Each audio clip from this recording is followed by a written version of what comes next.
هجمارا سیامینە کۆڤارا نیسان bi duruşmeya li dijî komplo qirkirina jinê wê têkoşîna Sara bi berpêkanîna Ronalsa Sajinan derket. Kovara Nîsan her sê meha carekê derdikeve.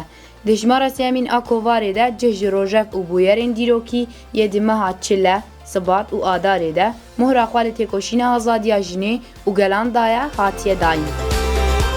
Di vê hejmara xwe de cih daye salvegera komkujiya Parîsê ku li dijî pêşeng û şoreşgera xeta azadiya jinan Sara û hevreyên wê rojbîn û ronahî, her wiha cihekî taybet li ser komploya navnetewî ya di 15 Sibata 1999 de li dijî rêber Apo hatiye li derxistin ve qetandiye.